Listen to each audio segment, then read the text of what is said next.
My name is Eleanor, I'm 65 years old, and yesterday my son Robert abandoned me on a dusty back road after my husband Frank's funeral. This is where you get off. The house and business are mine now, he said, before driving away in our black Mercedes. Standing there in my funeral dress, clutching my purse, I should have felt devastated. Instead, watching his taillights disappear, I felt something unexpected stirring inside me. Not fear but possibility. What Robert never knew was who I had been before I became his mother. If you're watching this, please like and subscribe, and let me know in the comments where you're viewing from as I share how my worst day became my first taste of freedom in 40 years. To understand how I ended up on that road, you need to know about the life I lived before it. From the outside, Frank and I had the perfect marriage for 40 years. We lived in the prestigious Oakwood Hills neighborhood in a colonial-style home with perfect landscaping that made the cover of the local lifestyle magazine twice. Frank owned Hartwell Construction, the largest building company in our county, and I was the quintessential supportive wife who organized charity galas and hosted dinner parties for his clients. When people spoke of us, they called us community pillars. Frank donated generously to local causes, we had front row seats at church every Sunday, and our family Christmas card was displayed on hundreds of mantles each December. Robert was our only child, born after 3 miscarriages, and Frank poured all his hopes and ambitions into him. A boy needs to learn the family business from the ground up, Frank would say proudly, but the truth was Robert never actually worked from the ground up. While other employees' children started with manual labor on construction sites, Robert began in an executive position straight out of college. The office Frank built for him was bigger than some apartments I've seen. I remember watching from the kitchen window as Frank taught 10-year-old Robert to drive the riding lawnmower, cheering when he made perfect turns while I kept my concerns about his age to myself. That became the pattern of our family, Frank making the decisions, Robert being praised regardless of his behavior, and me keeping the household running while staying carefully in my place. Our 5-bedroom house felt more like a museum than a home. Frank insisted on the finest furnishings, Italian marble countertops, handcrafted furniture, and original artwork. He called it living the American dream. But for me, each room became another space to maintain rather than enjoy. I wasn't allowed to rearrange furniture without his approval or change a paint color without a family discussion that inevitably ended with Frank and Robert deciding what was best. Mom doesn't have an eye for these things, Robert would say with a dismissive laugh by his teenage years, mimicking his father's tone perfectly. Frank would nod approvingly at their shared understanding. The first signs of trouble came about 5 years ago. I noticed Frank becoming forgetful, missing appointments, asking the same questions repeatedly. At first, I covered for him, making excuses to clients and keeping his calendar organized. Then came the day I found him in his home office, staring blankly at his computer screen, unable to remember his password. As Frank's memory issues worsened, Robert stepped in to help with the business. What I didn't realize at the time was how quickly he was consolidating control. Meetings happened without Frank present. Documents appeared for Frank's signature that he never read. I tried to ask questions but was always met with the same response. "Don't worry your pretty head about business matters," Frank would say, while Robert nodded beside him. Robert's handling everything perfectly. It was during this time that I accidentally discovered the first financial irregularities. I was looking for a recipe I'd printed when I found a bank statement showing a transfer of $250,000 to an account I didn't recognize. When I asked Frank about it that evening, his anger was immediate and frightening. "You had no right to go through my papers," he shouted, his face reddening. "The business finances are none of your concern. Never has been, never will be." Robert was even more dismissive. "Mom, you can barely balance your checkbook. Dad and I have this under control." What they didn't know was that I'd been managing our household accounts flawlessly for decades, including during the periods when Frank's drinking had made him unreliable. I'd covered up his financial mistakes more than once, quietly moving money between accounts to prevent bounce checks or missed mortgage payments. Behind our perfect family portrait were hairline fractures that had been spreading for years. Frank's criticisms became sharper as his health declined. Nothing I cooked was quite right anymore. The house was never clean enough. My clothing choices were questioned. What had once been occasional disparaging comments became daily occurrences. Robert watched and learned. By his 30s, he'd perfected his father's techniques, the backhanded compliments, the way of asking for my opinion only to explain why I was wrong, the private jokes between father and son at my expense. The community still saw us as the ideal family, but within our walls, I'd become little more than a servant. The breaking point came when I discovered a folder on Frank's laptop, labeled contingency plans. Inside were documents showing Robert had been systematically transferring company assets to himself for years. Frank had signed everything. There were also amendments to our wills I had no memory of signing, though my signature appeared on every page. That night, I lay awake beside my snoring husband, staring at the ceiling, wondering how I'd become so blind to what was happening in my own home. I didn't yet know about Frank's cancer diagnosis or how quickly everything would change, but something inside me had finally awakened. The cancer diagnosis came without warning. One day Frank was complaining about back pain, and 3 weeks later we were sitting in an oncologist's office hearing words like aggressive, metastasized, and limited options. Stage 4 pancreatic cancer. The prognosis was 6 months at best.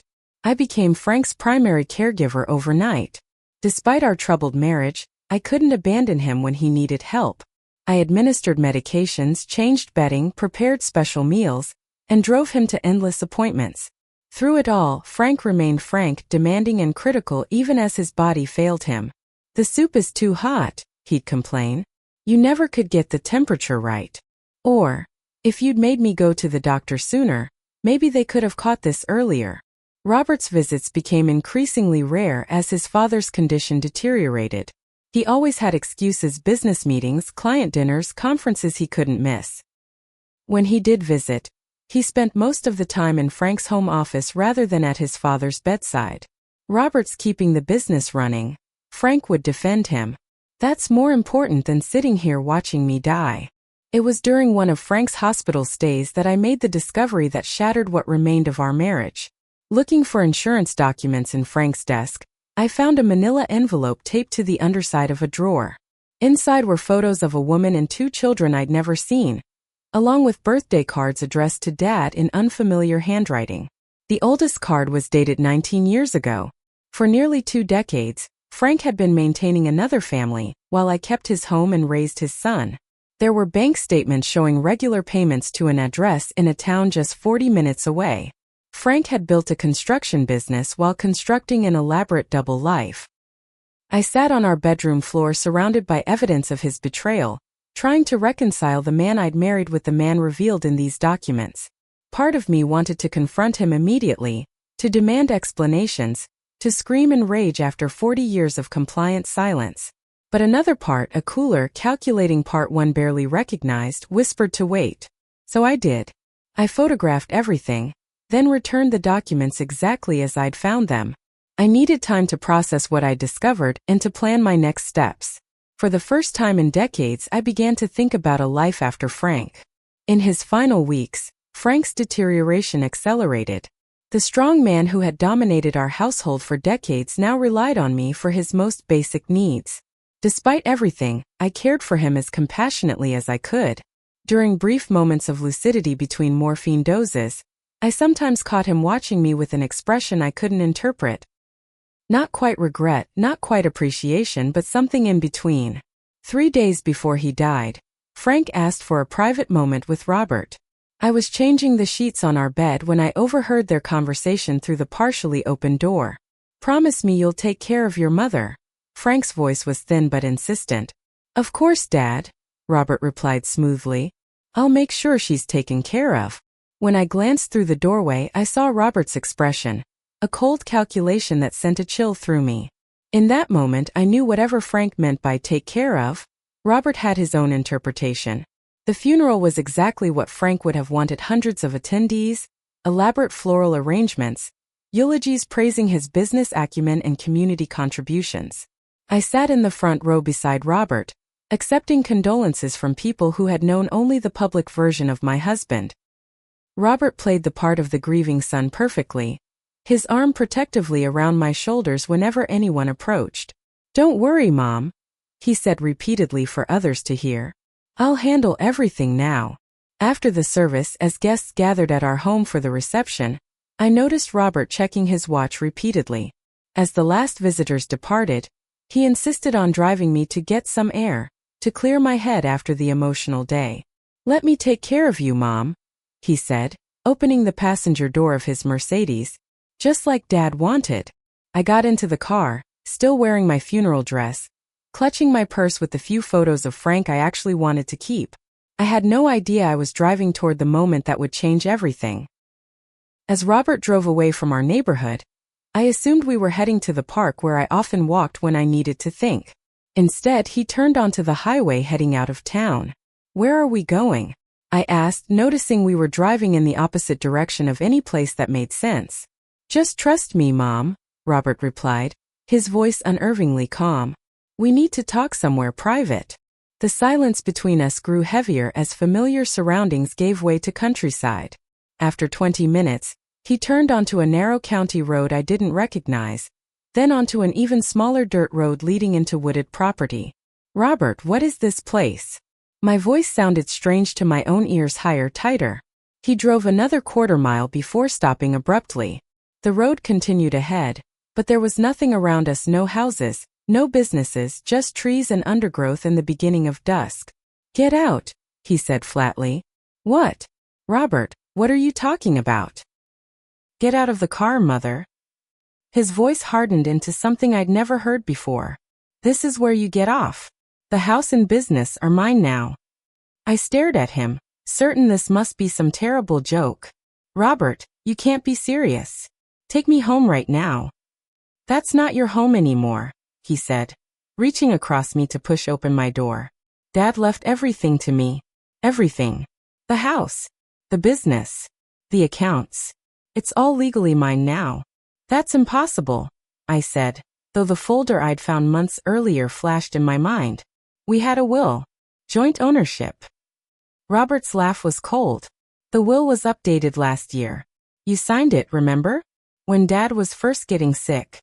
You were so worried about him, you'd have signed anything he put in front of you." He smiled, a perfect imitation of Frank's most condescending expression. "And you did." The realization of what had happened washed over me in a sickening wave. The documents I'd seen in Frank's contingency plans folder. The papers I'd been asked to sign during Frank's early doctor appointments when I was distracted and worried. "You can't do this," I whispered. "I already have," Robert replied. "The papers were filed this morning. The locks have already been changed. Your personal items will be delivered to whatever address you provide. Once you find one. You're leaving me here? In the middle of nowhere? I'm your mother." Robert's face showed no emotion. "You were Dad's obligation, not mine. He wanted me to take care of you. I'm taking care of you by giving you a fresh start. Away from me." I clutched my purse tighter. "At least give me my phone." "Your phone?" Another cold laugh. "That was a company phone on the family plan. My plan now." He reached into his pocket and showed me my iPhone before dropping it into his cup holder. I sat frozen, unable to process what was happening. My son. The baby I'd nursed through colic, the boy whose skinned knees I'd bandaged, whose school projects I'd helped complete at midnight, was abandoning me on a dirt road hours after we'd buried his father. "Get out," he repeated, his voice dropping dangerously. "Or I'll remove you myself." Something in his tone told me he meant it. Numbly, I stepped out of the car, my heels sinking slightly into the dirt. Robert didn't look at me as he put the car in reverse. "You won't get away with this," I said through the open window, finding a spark of anger through my shock. "I already have," he answered, and drove away without looking back. I stood in the settling dust, watching his taillights disappear around a bend. My legs threatened to buckle beneath me as the reality of my situation sank in. I was miles from anywhere, wearing a black funeral dress and heels, with night approaching. I had no phone, no car, and no idea which direction would lead to civilization. I opened my purse, hoping to find something useful. My wallet contained $83 in cash, credit cards Robert would surely cancel within hours, and ID showing an address I apparently no longer lived at. No phone. No keys. Just lipstick, tissues, and the photos I'd saved. As I stood there, a memory surfaced of Robert as a teenager, hiding my car keys before an important doctor's appointment. When I finally found them in the freezer, he'd laughed and called it just a joke. Frank had laughed too. It hadn't been funny then, and it certainly wasn't funny now. The sun was setting rapidly, casting long shadows through the trees. I removed my heels, they were useless on this terrain anyway, and began walking in the direction Robert had driven. The gravel bit into my stocking feet, but physical pain was nothing compared to the emotional devastation washing through me. For several minutes I walked in a daze, tears streaming down my face, my mind unable to grasp the totality of what had happened. I had lost my husband, though he had never truly been mine. My home, my security, and now even my identity as a mother seemed stripped away. 40 years of my life had disappeared in a single day. As darkness fell completely, I sank down at the base of a large oak tree, wrapping my arms around myself against the growing chill. The weight of my situation crashed over me in waves, and I sobbed openly, alone in the dark, grieving not just for what I'd lost today, but for the decades I'd wasted trying to please people who had never truly valued me. And then, as my tears subsided and the night grew quiet around me, something shifted inside. A strange calm settled over me, along with a thought that seemed to come from somewhere outside myself. This is not the end.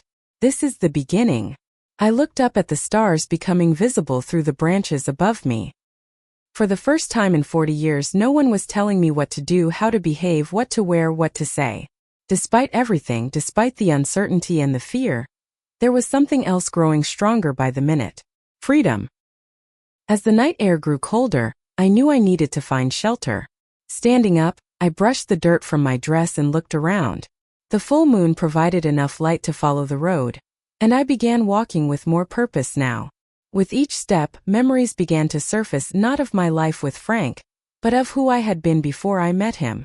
Before I was Eleanor Hartwell, I was Ellie Cameron, daughter of Jack Cameron, one of the most respected wilderness guides in northern Michigan. My childhood had been spent in a small cabin near the National Forest, where my father taught me how to navigate by stars, how to identify edible plants, how to start a fire with almost nothing, and how to find or build shelter in emergencies. Nature doesn't care if you're a girl, Ellie, he'd say. The woods treat everyone the same. It's up to you to be prepared. These were skills Frank had found charming when we first met, then increasingly embarrassing as he climbed the social ladder. My wife, the mountain woman, he'd joke at parties, before steering conversations toward more appropriate topics. Eventually, I stopped mentioning my background altogether. But now, alone in the dark, those early lessons came flooding back. I assessed my resources. Limited daylight remaining, no proper tools, inappropriate clothing. I needed to find shelter before addressing anything else. After walking about a mile, I spotted what looked like a structure set back from the road. Drawing closer, I found an old hunter's cabin. Its windows boarded up but the door secured with only a rusty padlock. I searched around the foundation and found what most people leave behind. A spare key hidden under a false rock. Some habits are universal. Inside, the cabin was dusty but intact. A single room with a small wood stove, a rickety table with 2 chairs, and a narrow cot with a moth-eaten blanket. It wasn't much, but it would provide shelter for the night. Using skills I hadn't needed in decades, I gathered kindling and small branches from around the cabin. Inside, I found matches in a tin can on the mantelpiece and soon had a small fire going in the wood stove. As warmth slowly filled the space, I sat on the edge of the cot and touched the locket I always wore around my neck. Frank had given me the locket on our 5th anniversary, never knowing that I had modified it.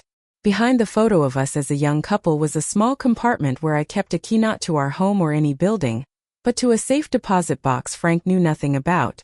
In that box were documents from my life before Frank, my original social security card, my birth certificate, and most importantly, records of my early career. What Robert never knew, what Frank had systematically minimized, was that before becoming Mrs. Hartwell, I had been one of the few female computer programmers at Midwest Systems in the early 1970s. I had been part of the team developing some of the earliest database systems, writing code in COBOL and Fortran while most women were still being tracked into secretarial positions. I had been good, exceptionally good, at understanding systems, finding weaknesses and developing solutions. I met Frank at a business function where Midwest Systems was unveiling a new inventory management system to potential clients. Frank was there representing his father's small construction company. He was handsome, confident, and seemed genuinely impressed by my technical knowledge. Within 6 months we were married, and within a year, I was pregnant with Robert. Frank insisted I become a stay-at-home mother, and in that era it seemed like the natural choice. What Frank never knew was that I never stopped learning. While he believed I was attending book clubs or garden society meetings, I was often at the community college taking night courses in emerging computer technologies. When personal computers became available, I convinced Frank we needed one for household accounts, then taught myself new programming languages while he was at work. By the 1990s, I was proficient in C++ and early web development languages. By the 2000s, I had mastered Java and database management systems, all in secret, all while maintaining the perfect facade of the supportive, technologically challenged wife. The small fire crackled in the wood stove as these memories washed over me. My hidden knowledge had been a private rebellion against Frank's limitations, a way of maintaining some sense of self when everything else was subsumed by his needs and expectations. Now it might be my salvation. As I lay on the narrow cot, pulled the musty blanket over me, and watched shadows dance across the cabin ceiling, a plan began to form.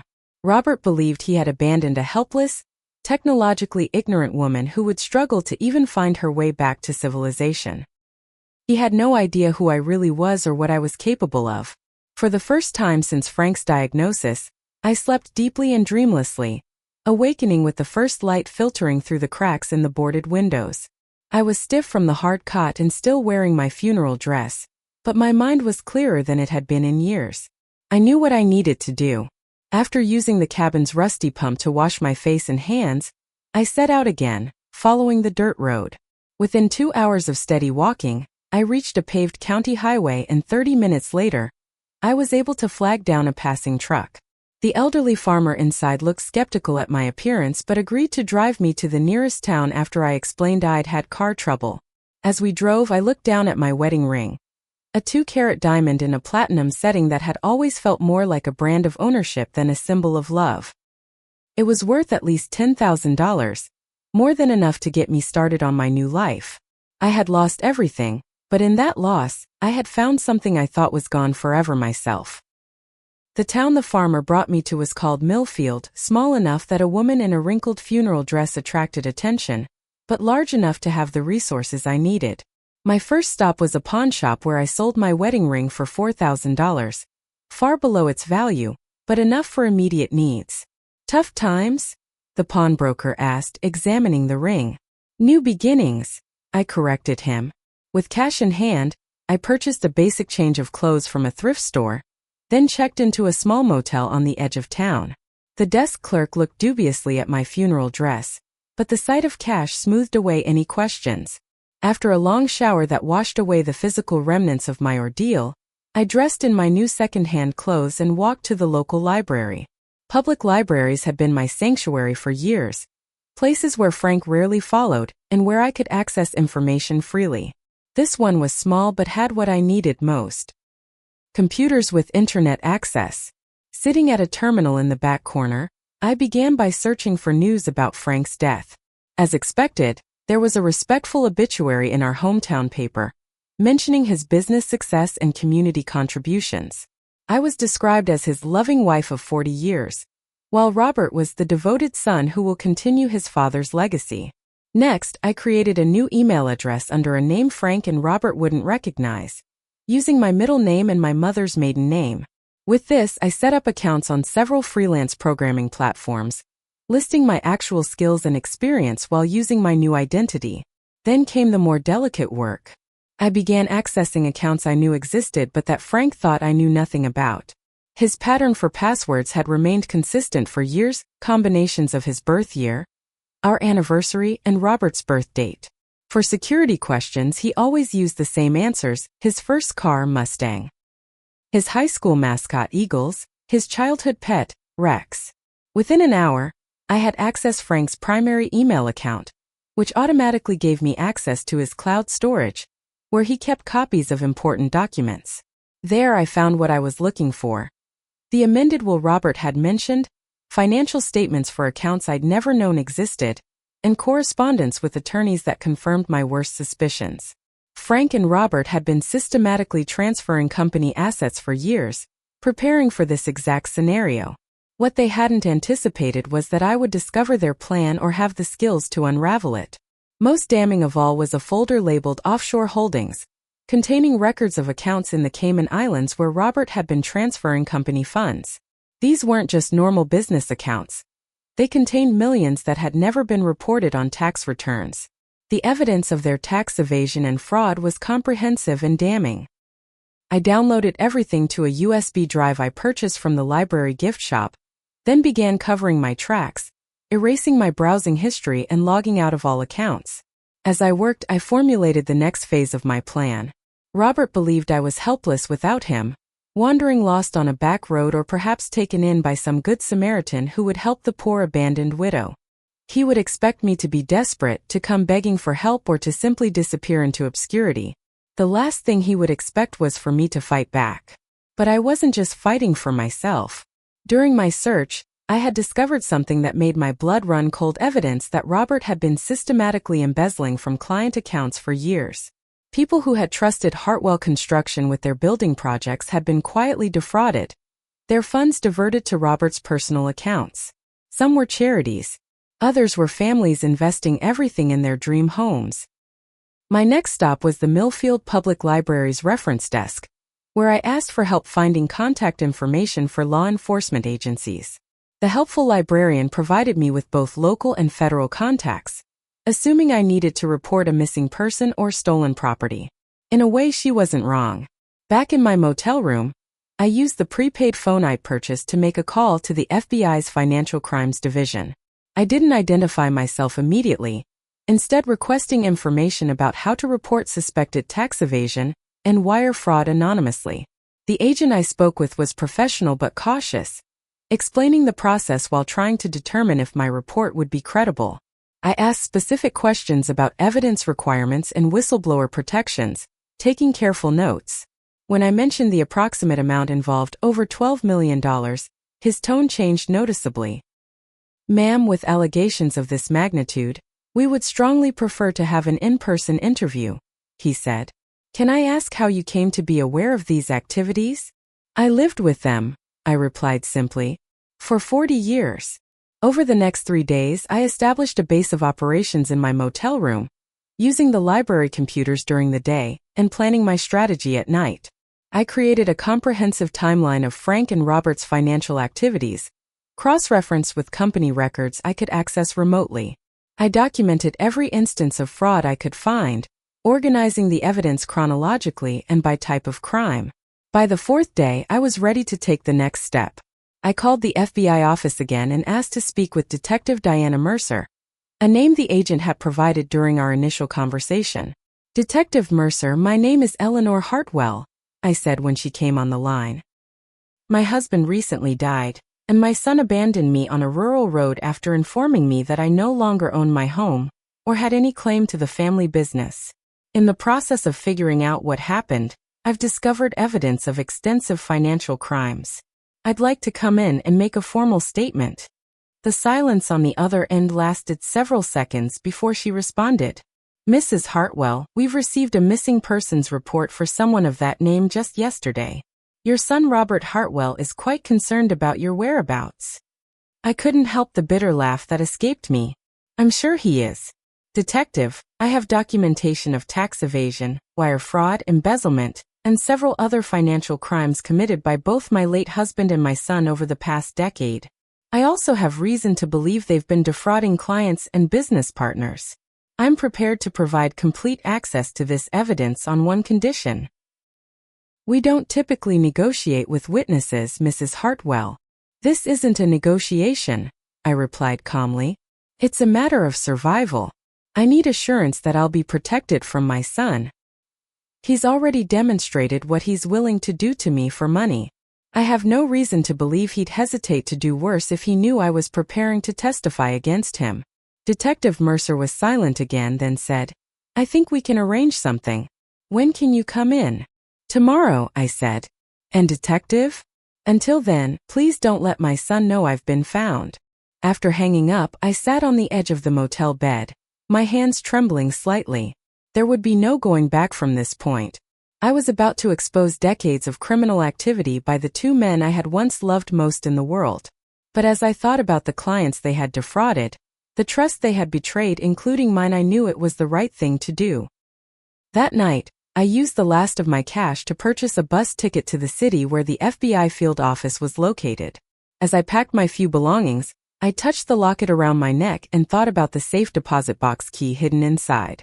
That would be my next stop after meeting with Detective Mercer, accessing the remnants of Ellie Cameron's life to rebuild Eleanor Hartwell's future. Robert had intended to erase me by abandoning me on that rural road. Instead, he had freed me to become someone he never knew existed.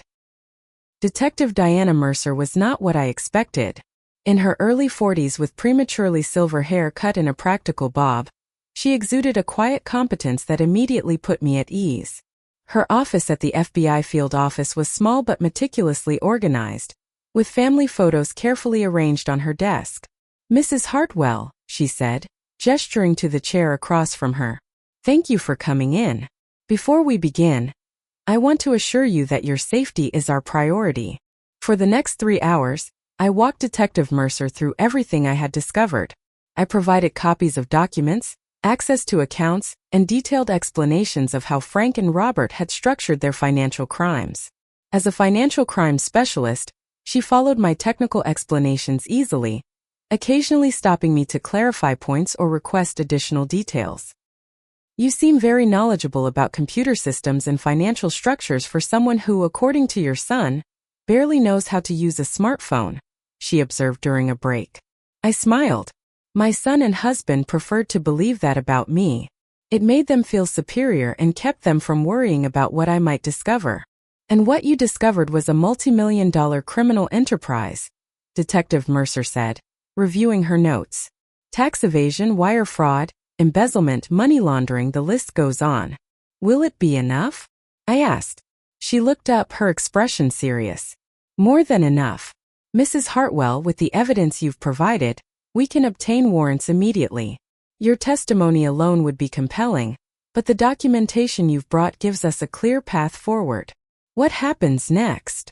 We'll need to move quickly before they realize what's happening and try to hide assets or destroy evidence. We'll coordinate with local authorities to execute search warrants at both the business premises and your former home." She paused. "We'll also need to formally address the missing persons report your son filed." The thought of Robert's face when he realized I wasn't merely missing but actively working against him gave me a satisfaction I couldn't quite name. "There's one more thing," I said, reaching into my bag. "I have a key to a safe deposit box at First National Bank in our hometown. It contains additional documentation of my own history and some emergency funds I set aside years ago. I'd like to access it before Robert realizes what's happening and tries to interfere." Detective Mercer nodded. "We can arrange for an agent to accompany you. Given the circumstances, I think it's prudent to ensure your safety." 2 days later, I watched from the window of a hotel room as FBI agents and local police descended on Hartwell Construction's main office. Detective Mercer had set me up in a secure location with round-the-clock protection while the investigation proceeded. Through updates from the case team, I learned that Robert had initially been belligerent, insisting there must be some mistake. His attitude changed dramatically when they showed him copies of the offshore account documentation. According to Detective Mercer, he turned white as a sheet and asked for his lawyer. The search of my former home revealed even more evidence: hidden files Frank had kept in a secret compartment in his closet, detailing years of fraudulent activities. The safe in Robert's home office contained over $200,000 in cash, 3 sets of false identification documents, and a one-way plane ticket to a non-extradition country scheduled for the following week. Robert had been planning to disappear all along. The business, the house, everything he'd taken from me. They were just stepping stones to his ultimate goal of vanishing with millions in stolen funds. While the investigation continued, I began rebuilding my life. With access to my safe deposit box, I had retrieved my original identification documents and $50,000 in emergency funds I'd secretly saved over the years. I found a small apartment in a neighboring town, and using my maiden name, began accepting freelance programming work through the online platforms I had set up. The arrest made local headlines. Son of prominent builder charged in multi-million-dollar fraud scheme. The article mentioned that the investigation had begun following information provided by a confidential witness close to the family. Robert's smiling business portrait accompanied the article, the same expression he'd worn when abandoning me on that rural road. 3 weeks after my meeting with Detective Mercer, Robert was formally indicted on 37 counts of various financial crimes. The evidence was overwhelming, and his attorney began negotiating a plea deal almost immediately. It was during this period that I decided to return to my former community, not as a victim seeking sympathy, but as the whistleblower who had exposed a major financial crime. I had nothing to be ashamed of, and hiding would only reinforce the narrative Robert had tried to create about me. My return caused quite a stir. Friends and neighbors who had attended Frank's funeral were shocked to learn what had happened afterward. Some expressed disbelief that Robert, always so charming in public, could have done something so cruel to his own mother. Others admitted they had seen signs of his true character over the years but had dismissed them. The most difficult moment came when I visited Robert in jail before his transfer to federal custody. I requested the meeting not out of maternal concern, but because I needed him to understand exactly what had happened. The man who shuffled into the visitor's room in an orange jumpsuit bore little resemblance to the confident son who had abandoned me. His face was drawn, his usual immaculate appearance replaced by shadowed eyes and unkempt hair. "Mom," he said as he sat across from me, his voice a mix of disbelief and calculation. "You need to help me. There's been a terrible misunderstanding. I can explain everything." "There's nothing to explain, Robert," I replied calmly. "I saw the documents. I accessed the accounts. I found the evidence of what you and your father were doing for years." His expression shifted rapidly from confusion to shock to anger. "You? But you don't even know how to program, access secure servers, trace financial transactions." I finished for him. "I've been doing all of those things since before you were born. Your father made me hide those skills because they threatened his ego. I allowed it because I thought it was best for our family. That was my mistake."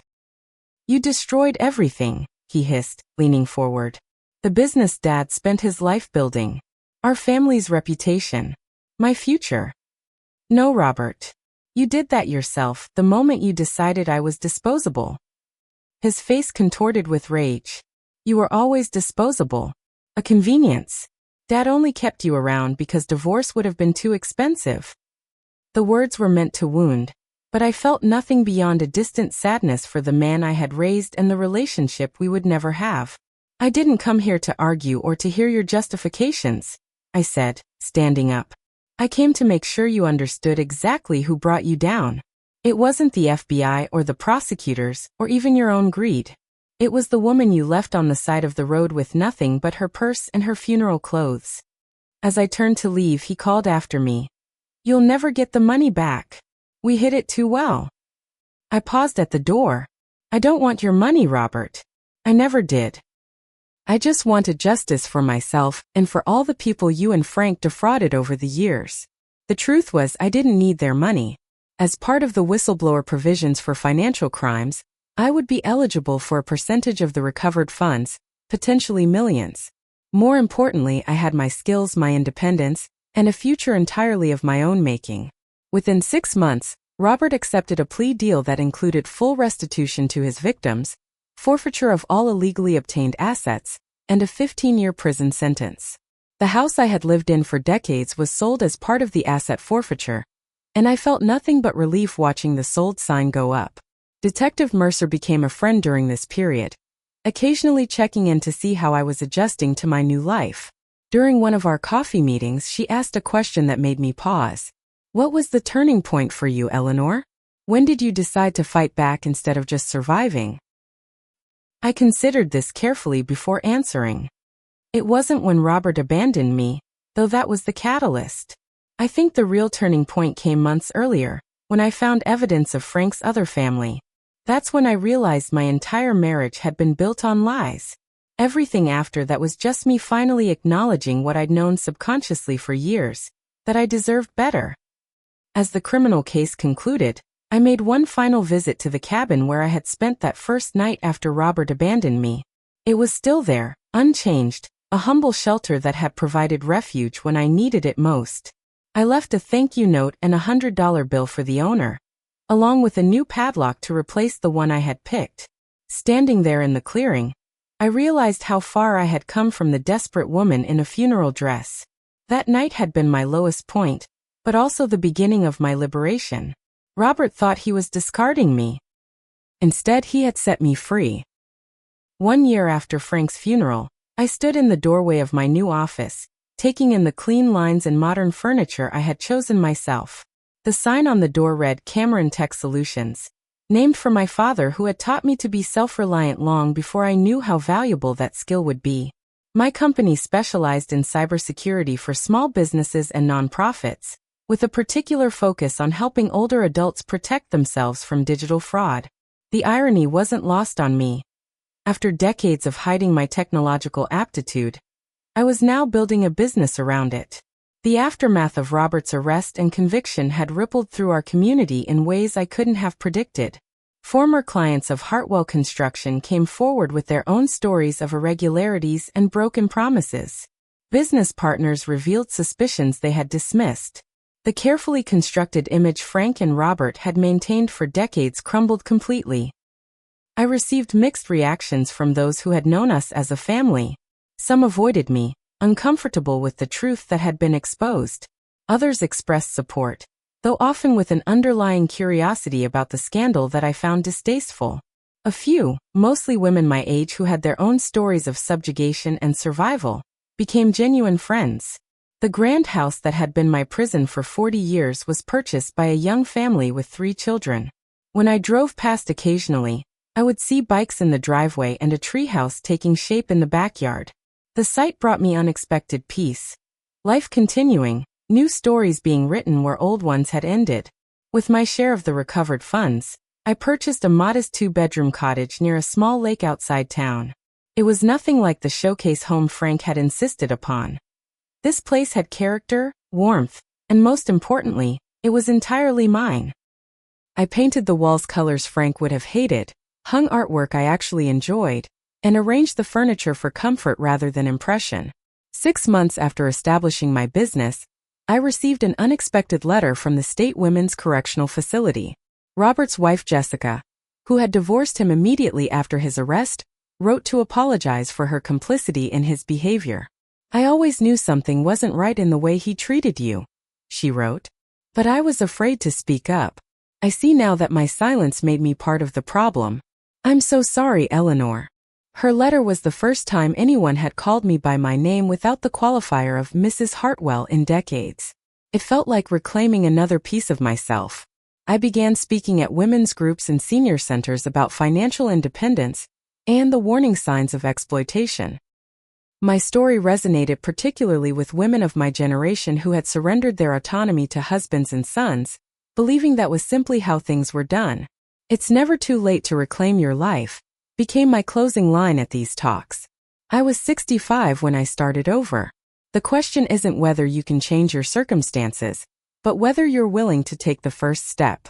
On the anniversary of the day Robert abandoned me, I organized a special event, the launch of the Ellie Cameron Foundation, dedicated to providing resources and support for older women seeking financial and personal independence. The foundation offered scholarships for technical training, grants for women starting businesses after 50, and legal aid for those extricating themselves from exploitative situations. Detective Mercer attended the launch event, along with several other officers who had worked on the case. "You've turned a terrible experience into something extraordinary," she told me as we surveyed the crowded room. "Not many people could have done that." "I had help," I acknowledged. "Including from you." "No," she shook her head. "We provided the framework for justice, but everything else, this new life you've built, that came entirely from within you. It was always there, just waiting for the chance to emerge." As I prepared to address the gathering, I touched the locket around my neck, the one containing the key that had unlocked my future. I had considered replacing it with something new, something untainted by association with Frank, but ultimately decided to keep it. It reminded me of how far I had come, and the strength I had found when it mattered most. "Good evening," I began, looking out at the faces of women who had come to hear my story. "My name is Eleanor Cameron, and a little over a year ago, I found myself standing on a dirt road in my funeral clothes, watching my son drive away after telling me I no longer had a home, a family, or an identity of my own." I paused, allowing the weight of those words to settle. What he didn't know, what my husband never knew, was that I had always been more than the role they assigned me. We all are. Tonight, I want to talk about the journey from that moment of abandonment to this moment of celebration, and the most important lesson I learned along the way. Sometimes, what appears to be the worst day of your life is actually the first day of your freedom. The room filled with applause, and as I continued my speech, I noticed a young woman in the back filming on her phone.